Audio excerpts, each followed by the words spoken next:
Of course, to my amazing people, my name is Edgo Dhiambo and I am a freelance journalist from Nairobi, Kenya. Hakikisha kwamba unapata kutune in ndani ya LTN, that is Luo Trending Nation. Hapa, this is the home of all supportive channel ambayo so far imepata kuwa kwenye industry and so far inafanya vyema sana, imekuwa ikipromote sana wasanii kutoka the Luo land, that is called the Luo Nation, wanapata kuchipuka kutoka kwa channel kama hii. Guys, hakikisha kwamba unapata kusubscribe, bonyeza alama ya subscribe ufike 100k subscribers. Kazi safi sana hapo, chapa kazi.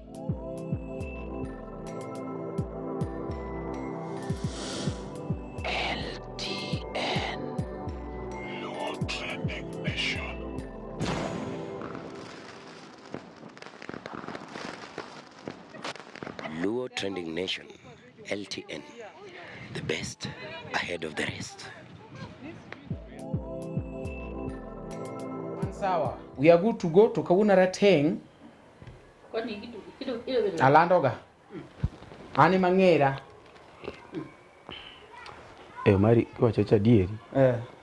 Rangi to noko wichi maber. Alandoga. Mane mo ani koro kako ina lando accept. Ilando by inside. Dongo kwan wede. Intestine. No, are we relatives? One wede. Say yes or no. Are we relatives? One wede, yes. No, you don't. Ngatato gisai, nasa ngatato gitype ne.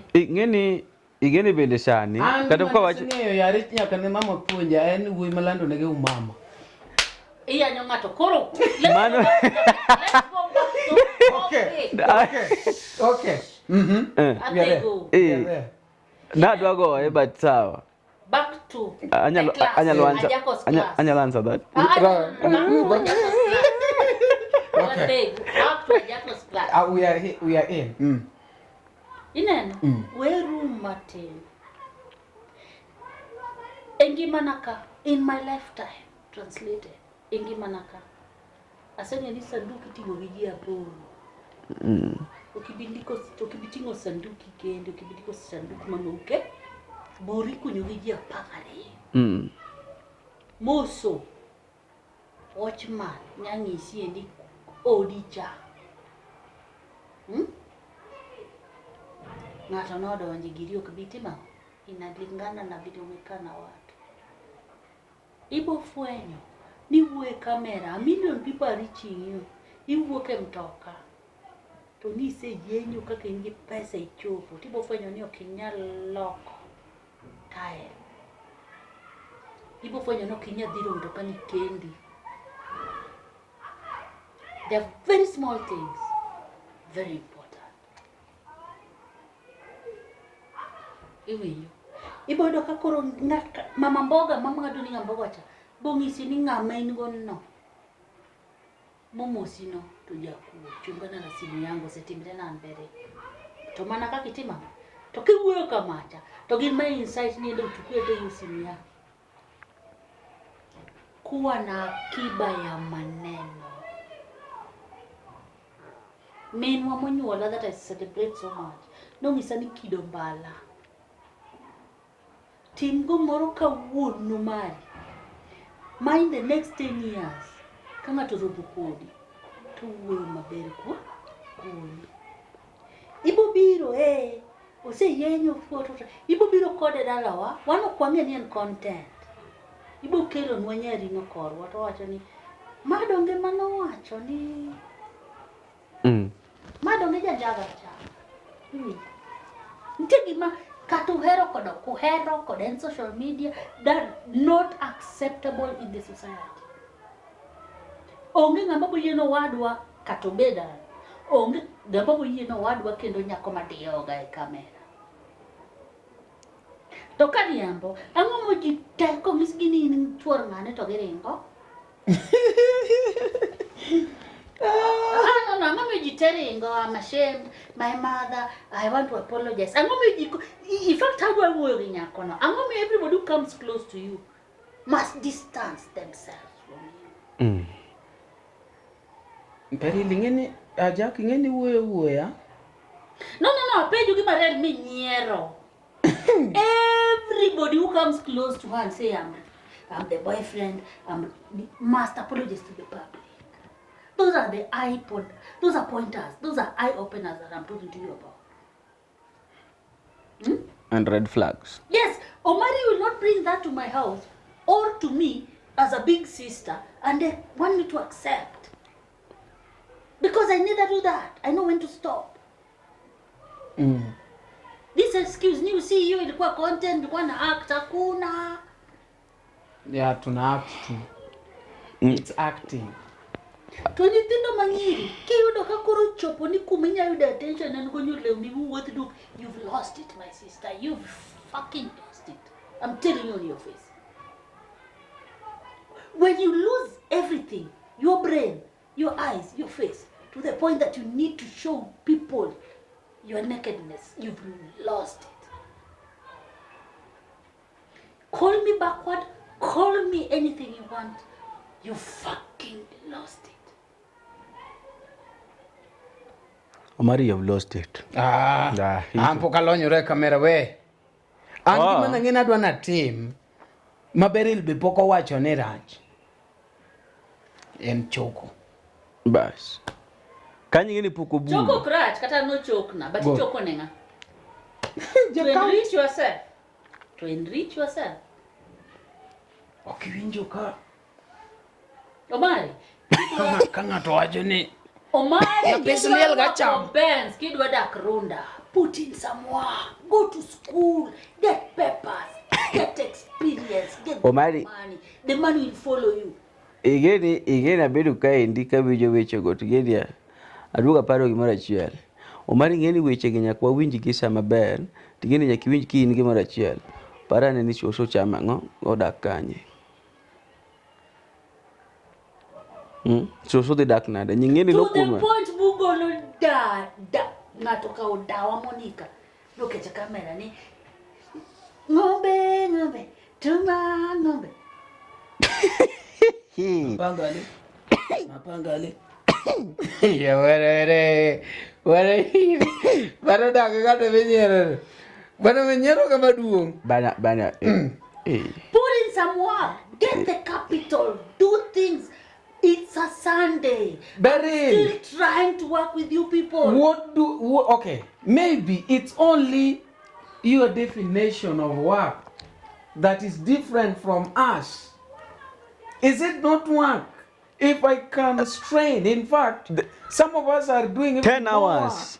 10 hours. Because remember that they have to be there when you people are relaxing.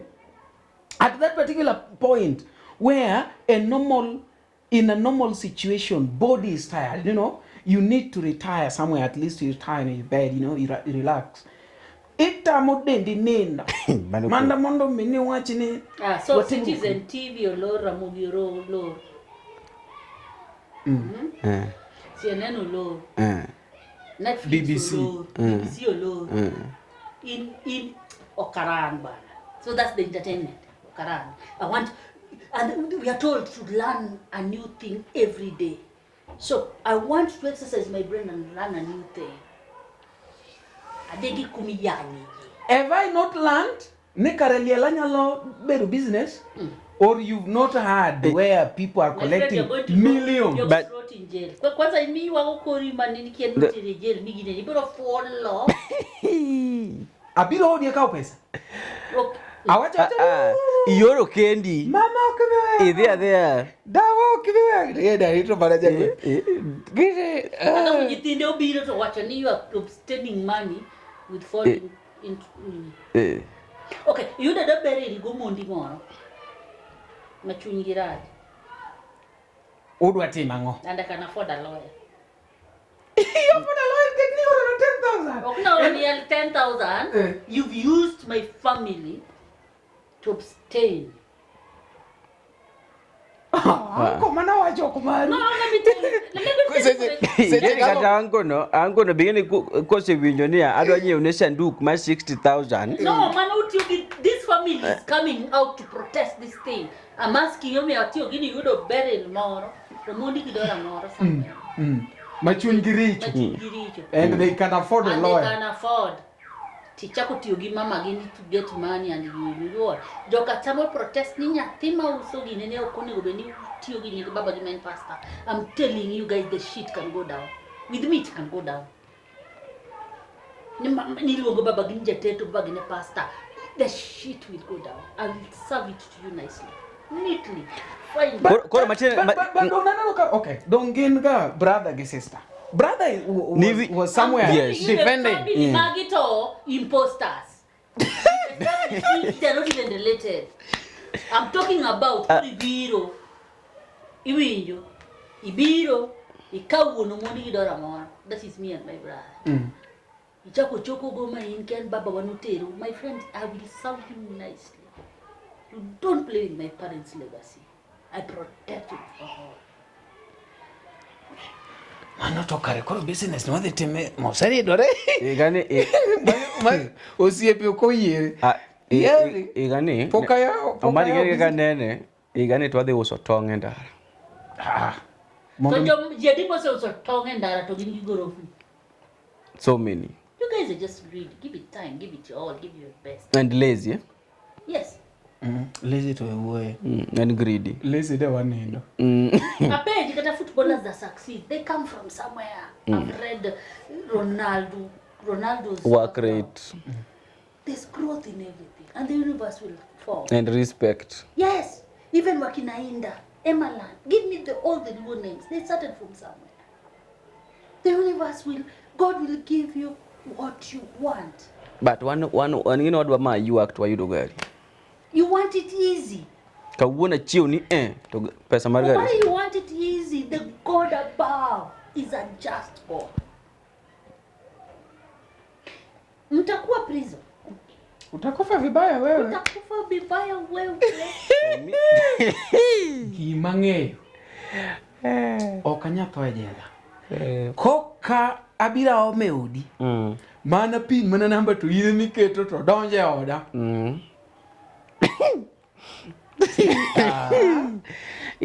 Ikete mpesa ni kitu pin. And you see me, you will get to tackle people who went to school.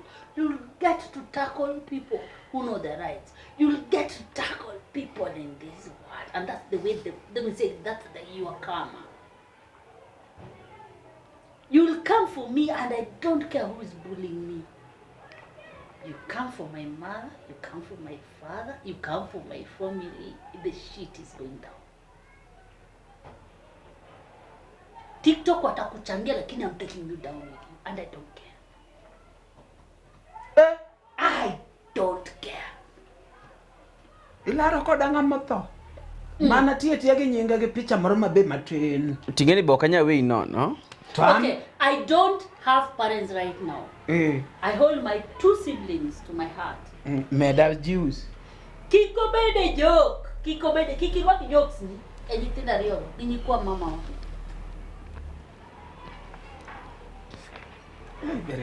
It's not a game play. It's not a child's play. Remember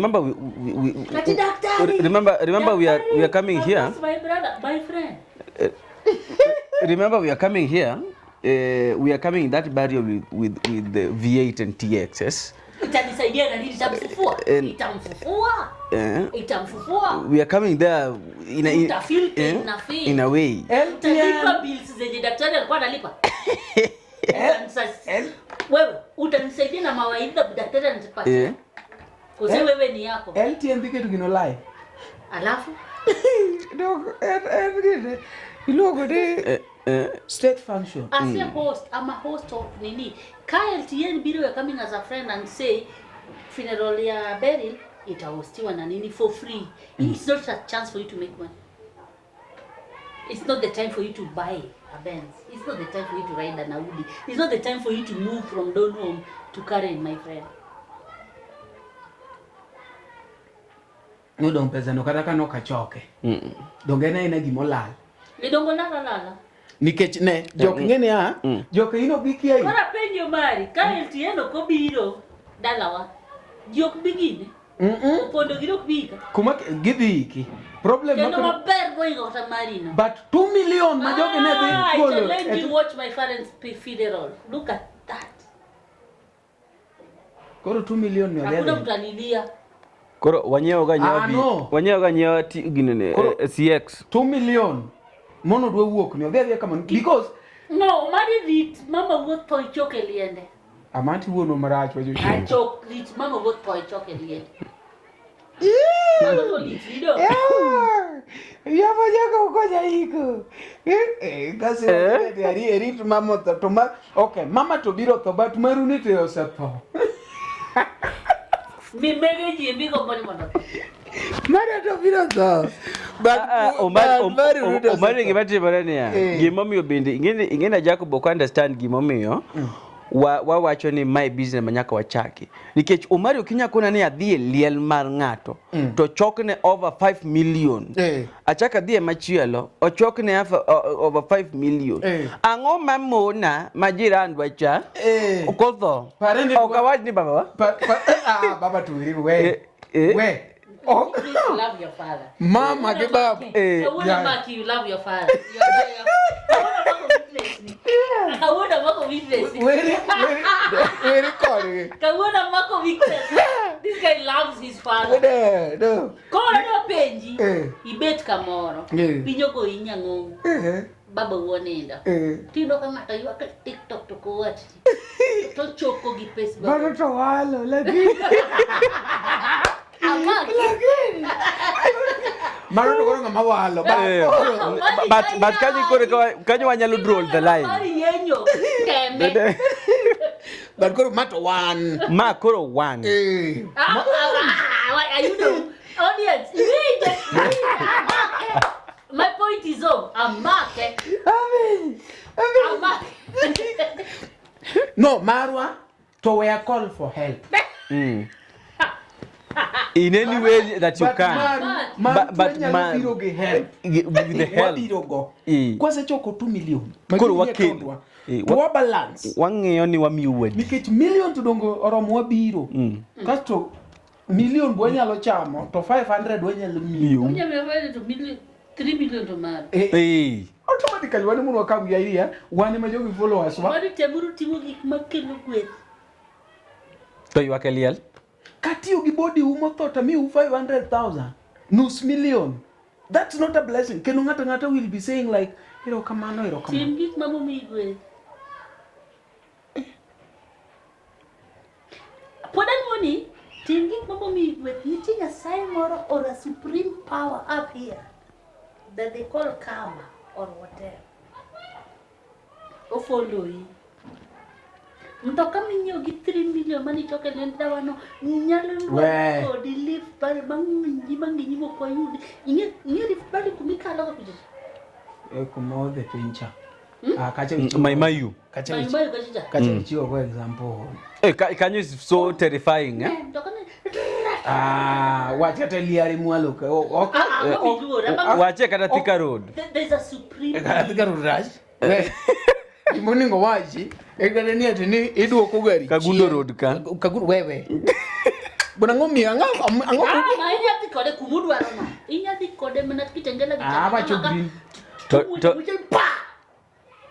ochomo witrela ter wan ngeni Omari ngeni wan jondara wan jondara geche matindo ka biro samo overtake angomi un serious kiwachi aja wewe wan jondara sama gari matin biro wacho ni bia that was not stupid Awa henga mnasema mimi nimechukua hiyo niko mbele niko driving seat ya wamanyanya nyanya mnasema tume live long to tell you something gari manyene nyalo test go bump nyalo test go but we will live long ne u discourage you from you know okay it is also said gewa henga go it is very difficult to teach old dogs new tricks. Are you an old dog? Don't watch any sisi ni wazee. Si nyinyi ni maniu. To don't yani si mimi nyinyi sisi ni wazee. Si nyinyi maniu. So yes. teaching you. No, it is difficult to teach old dogs new tricks. New tricks. Bewa henga walisema. What an old person can see sitting, you'll never see it, Omari, because it's from experience. Ndalocha Google le poko biro. Mondo wa henga. Koro jine bedo piny ndaluka. Ma Google ni tie maber. Gi zooming lens. Ko zooming lens. Angomi baba uto ni teke. Inge gik ma gigi biro go maraj. Ni samoro ng'ato ni kata mana siling 50 babau. to in samoro ne chunyi lit ma ikia kata kaka jogi sol, like you can't fall. Ka en adier ma Nyasaye. An awuoro kaka jomoko nigi chir ma kata chuori otho to nyalo follow ma little sense. Ng'ane pare pokoro. Odia kang'isi ka ling be ok abi apologize nikech ma gima timoga. Ang'iyo gi bedo marach. Ni bet gi chiemo kamera mi yanya mi wachna ni umekaa hapo na njaa, utalala njaa. Nimekwambia nimekuahidi. Kama Beri langelia we utalia. There's a time I never thought I would cry. But you cried. So I'm telling you, the universe rotates. And there's a supreme human being hapo mbele. Na hao wahenga kama mimi walikuwa shapitia ndio maana walikuwa naongea. I have an innocent question. That's fine. Beryl, now you are a celebrity. Whether you like I don't it like that name. I'm or not a not. celebrity. But that is the I'm truth. a public figure. But you are celebrated somewhere. I'm celebrated and people I look up to me. Very nice. For I'm a teacher, Very I'm an nice. advisor, and I want to hold it up. Very good. And people think I'm a very sober person. Very good. Yes. So that's why I refer that one to be a celebrity, because you can be celebrated, you can be consulted and something. Ngato nyalo na yudo ka ngat moro machalo kaka jaro soja. Oka ogute monde koni osiep Raymond Omolo. Nyiso ni sani kan kumoro ngato nyalo wacho ni hey domo osiep Jackie. It means I can in the following maber. These followers gin ga funny. We mondo koni gi momiyo ji timo awkward. I want to talk about two things that sometimes may force you to do these things. Let me start.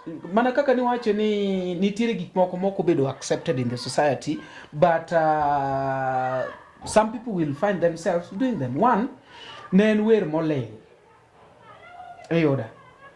Nyaka warawe kitanda, kopedho, kolonyo, kotango, kogine, kondeko. Any most songs. And such songs, ibro yudo kotimnegi challenge mang'eny sana. Why? Because fans are intending to go on the negative side. Those things that are not accepted in the society, those are the things that they...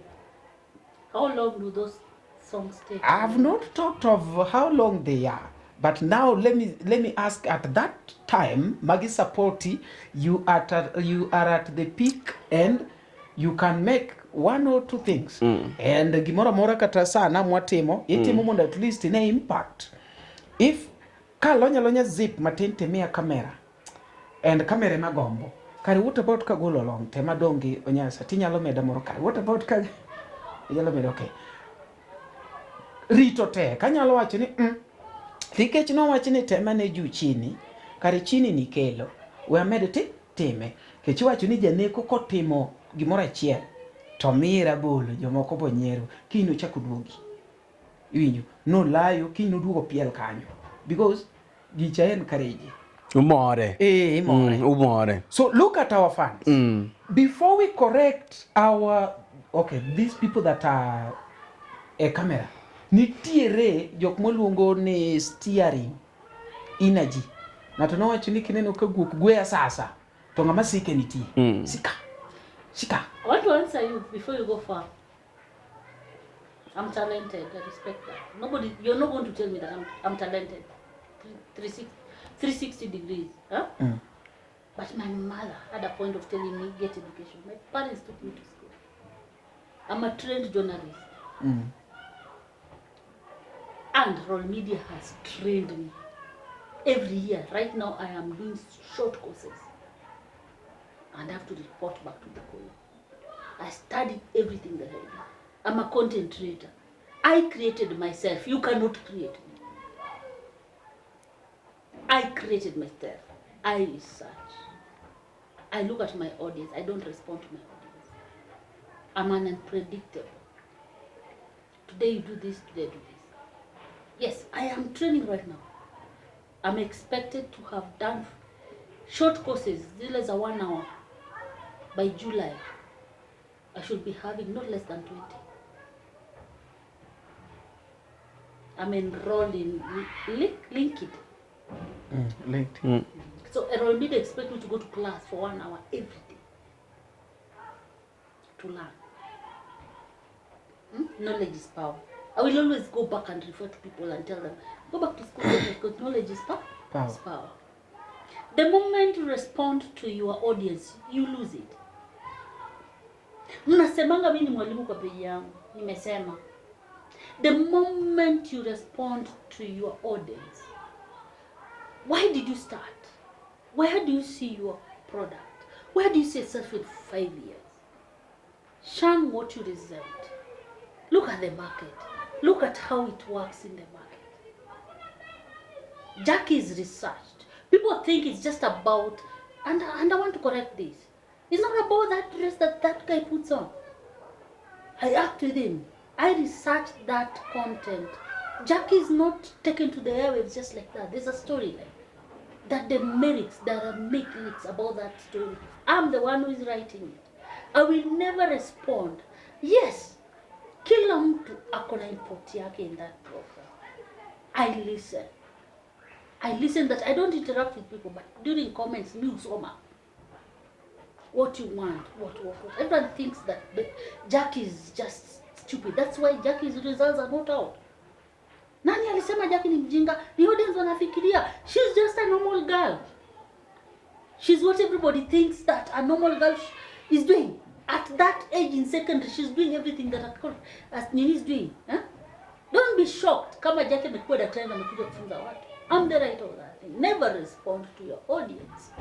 Never respond to the market. What makes you you and stand out to marry or Ombuti is you. Manielewa? That's why I followed you, Mari. Mpaka stick to that thing. Si ndio? Nikukwambia wacha kucheka sana. Unatubo. Wacha my friend utacheka sana alafu upatane na mtu kama bila sema uchalisibu fala ndaka akicheka. So kwa kama fulani Ombuti sijui nini. You can never beat somebody at being themselves. Yes. Nikwambia ukwe Minjaki wezi Minjaki akona content yake inatoka tamia na ni surprise kwa set. That nigga is funny. There's nothing you're telling me. I'm also a Christian. Mbona mnasema Minjaki ni mbaya na msemi Madia, the richest comedian in the world, is putting on women's clothes? I'm challenging you that. Macha tokoro naye nagini. No. I'm responding to this. You've given me a forum to respond. Is Madia funny? Is Madia gay? No, he's saved. He's in the church. Anavaa ile nguo. He celebrated kila mtu anasema Madia. He has the best. Movies zake ziko na nini? Si ndio? Jok menene wacho gotingina kutem kata research makata Madia. So I'm saying me I research. Kata Madia no from here they're going to find out who Madia is. But kigindek ni Madia. Audience tafadhali wendiko kanyo ni Madia. Jo mipuonjo go kutem kata research. Ngeni ito samaro kapaka pokivire kamera ngeni. Today in the morning I was sitting and I told I want to do a podcast about this. Ben was my father in the industry. Ben used to read. Our best presenters read. Today in the morning, before he came here, I was in Najimo and she had 5 books to read for those programs she's doing because you have to stay at the top. How do you make people listen to you for 20 years or 19 years or 15 years? You read, you research.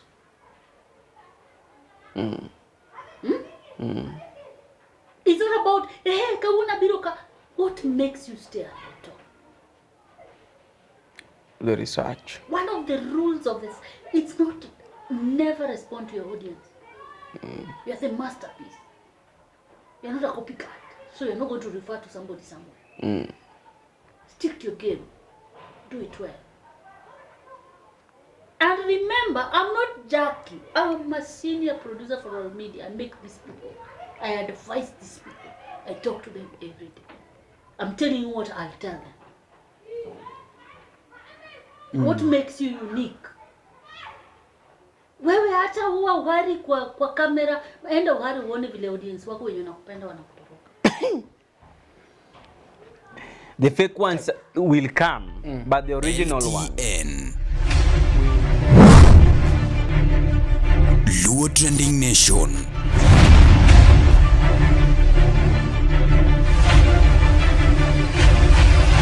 Mopandi Inyenyo Elela. Omarini is is the CEO of LTN. Yes, and you see, Omar is the CEO of LTN. Yes. We met as friends and LTN was there. But when I've been putting my input, I tell him now, you, my brother, stop there. Don't do that. Do this, do this.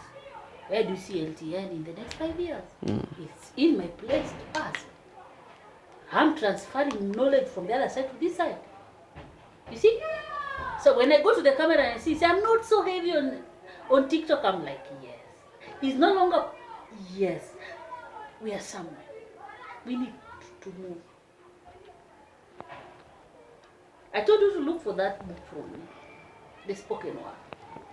Ujawai niuliza niko hapa. Nobody will ever celebrate you for being vulgar in this world. Never. Tudonga yagi buguno kawuono.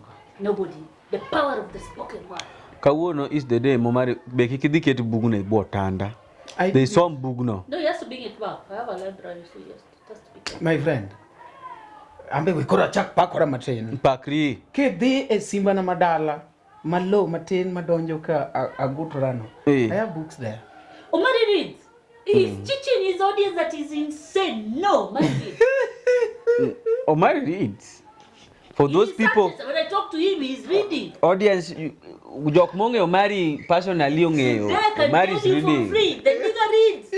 Otherwise, you cannot be friends. Me and him, we cannot be friends. He has something inside here. This guy is a teacher. By profession. Why is he doing productions? Why is he doing podcasts? You have to read about it. You just don't move like an idiot. You have to research what you're doing. Ajago Ongeza, teacher by profession. He's a teacher by profession. Thank you. Now he's in the media and he's doing podcasts and he reads about it. Yes. At no point Omari, I'm one person you cannot cheat me that you don't read.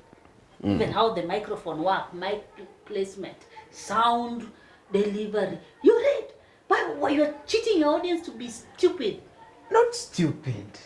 Stupid. Inyalo somo tok konyi. Inyalo bedo boki somo, but konyi. We tiyo. Dongene no ka the same thing that you are saying. Professor dwaro ngamono sikulo tamo makwo woche no kone woche. Koro ok ne wundo audience na amiyo gimo. Ni kopone liel nyalo kelo. Okay, pesa miyudo le nitiere ga nitiere mtoka ko nitiere books. Okineno jomosi participate liel go ngima magidago. Gidaka. Like they are living KFC, pizza. Nikech giwacho e kamera to seche magi yanyore. I pay attention to details. When you speak, I look for what you are not saying. Me as buried. Okawacho na rie. Aduong, aseno gik mang'eny. My man bought me this. Alafu wacho ni, hata hiyo fridge mimi ndo nilijibaia.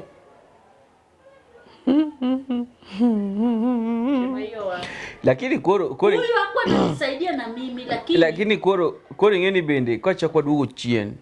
Kopo ni wawacho ni bawere gi tij mar yuak gi mar gine mar lielo mari. Kama kwa manya teach ni koro watiyo makoro watch TikTok yani koro watemo mana content mwa post onge ne yuak ni onge ne timengo ni koro tie tiji mangato ngeni ngane to tie kamoro pod jogi fans nigi kata jogine ne giendi pod biro wacho ni ya berel choweke rajako cho our previous podcast me I don't care what you're saying about kapo ki wuogi joma timo jogi wuogi ma fans me I don't care what you're saying about me gina ma gimiyo ji press no people ngato romo kodi kumbe una gari people think I'm dating you is that my problem? It's their problem. Is that my problem? Manto problem ge mano to marge it just means that they're watching us. It means that they are there. So they're not going to drive me to stop doing content with you to please them that I'm not dating you. And we are here because of them. Yes.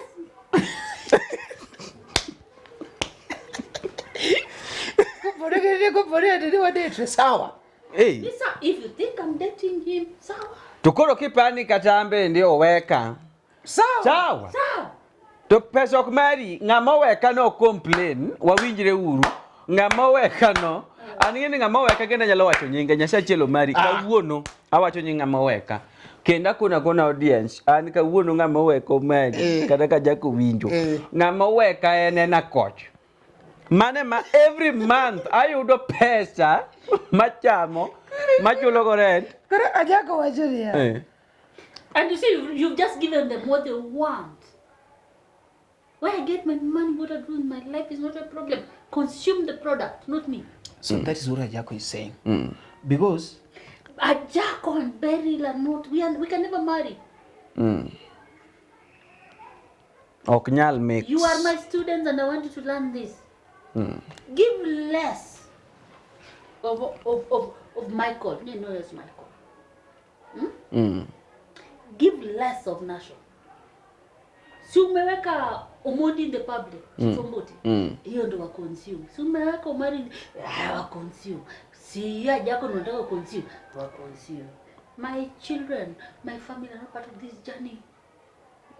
mama tuodala. Niyo mari ni pok noketo nwa kata dhako ginene. That's your problem. That's your problem. That's your problem. Ombuti ni oknyombi. That's not anybody's. Leave alone that. Have you ever seen my toilet? My toilet. Ngamunge chona sani wache. Ero kota ya about. No, that's not your problem. Watie kogini lakini watie ke paro mopogore. Anto kaka pile okanyal de machal gi Jaki. Yoturwa. Liele makelo. Industrial tukabi. Promise. Choklie. Choka ndio lakini industrial area ukabi gozi. Kar choka. Choklie tingio dala mabeto fofo tonge gimoro. Mok nyala afford gide. Mok nyala afford lawyer. Kari wachoki tuwangi jok mok nyala afford. Mane mochoko negi. Mage mo wacho ni man koro an wangni. Gwengwa. Amanya ng'ato mang'eni ok nyala afford lawyer mopuni nyalo. Kasto jochoko chiem gi ji jok moki chiemo gogo ema golugo ga koponu winjoru koponu nu winjoru ni wagawa kama pogni apoga kamano mar jomoko kusechoke bere lene magini kelo sie ji ng'ato neno niya mar jomoko to nyocho kete ne committee mo ochieme maber kabisa to ma koro dwa kawo kende pesa ni biro ka e simba Spread the risk. We say spread the risk.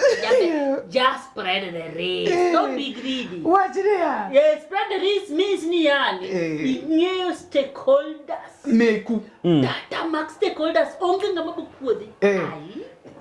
Ngamineno Runo die kwa punyu kwelo. Ngamine nuka complain ene namba ni choke. Ene mi chako namba ni choke. Ene gine stock. Ene number 1. You can do TikTok ni. Who are the stakeholders?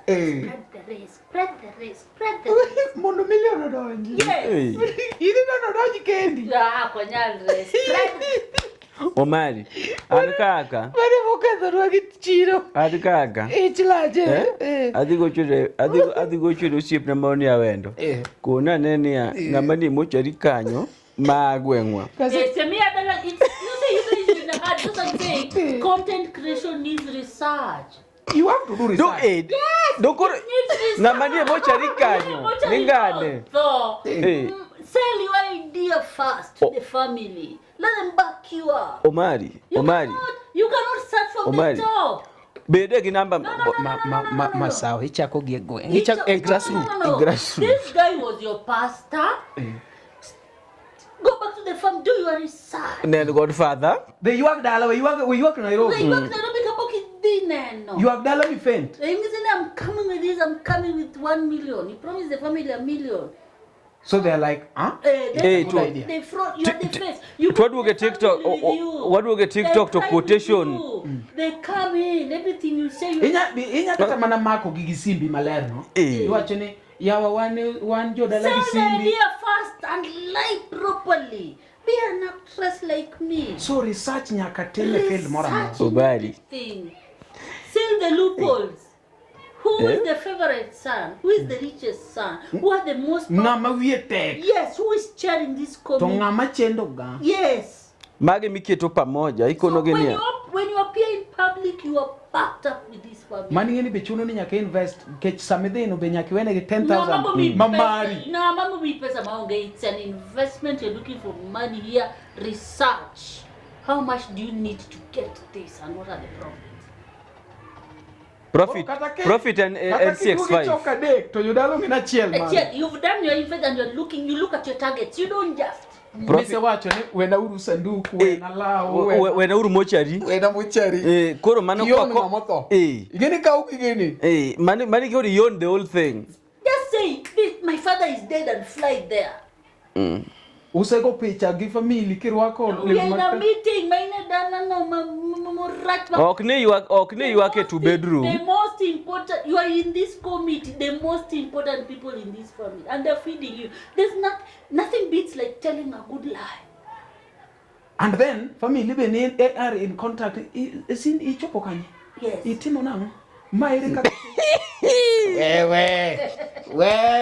No, be a good liar. Give us the juice. Go back to that family. Nyere liel. Igeni kibacha kaduga paro mari. Nyocha iko siep na 2 weeks ago. Macho siep na mane wang'iyo go mane watiyo go kamara chiel. To ne rach na kaneno ka ng'ato nyiero. Koro just imagine ni ng'ato dugo wacho ni baba wa kata minwa ni watne. To macho no siep na mane watiyo go kamara chiel to ne wang'oe yani ng'ato nyiero. Ober kaka neno kaka aberi I'm wacho. telling you that we come from experience. You must move as a unit. Nyaketim. You cannot take it away. Nutiyo kanye. I know how the biggest media house works. You don't move as a... There's a sole place. They move from one unit. So that everyone is speaking the same. Kata kanisa mano yao.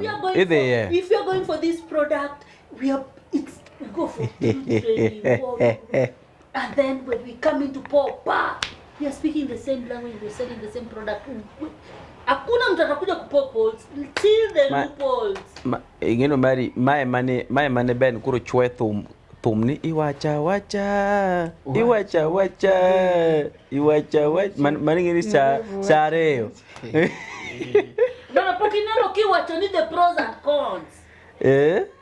How is it going to affect? Magi gik banyitino kia. Hapa ni kanyo to en failure. Koro next time tange ka kwa dine. Imako aseneno ka gigien mana makuji adek. Imako stakeholders madhi pingi. But ikuonge chako gi grassroots.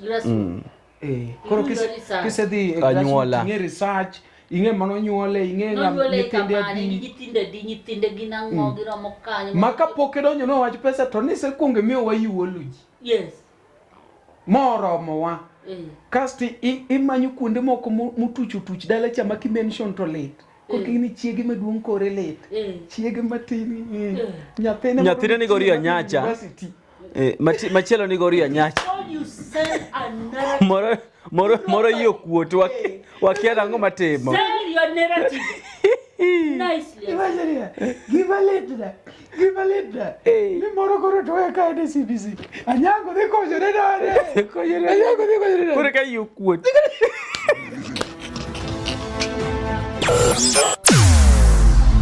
Weche mopondo, weche mopandi, inyenyo elela. Kineno kokuo kuomi matiende ni onge. Isebe. Ne sigana mamulo ngimani, sigandi joluo, joajawa. Jothum mokwongo kapok waduogo kuom joangla. Ong'e life mar jothum gi familia margi. Ineno. Luo Trending Nation ni ong'ala manyime mar gundo ni wechegi kaka gitimore kod ng'ama otimo gi maonge deo wang'. ochiem to chiem mariek nikech be samoro. Tudri kodwa seche duto, ndalo duto, kinde duto e tong wang mbui mar YouTube, TikTok, Facebook mondo yud weche gi kamora mora ma intie mana kar bedo. Kete mana kai, kete mana kokidwa kete gato wabro keti gi thuon.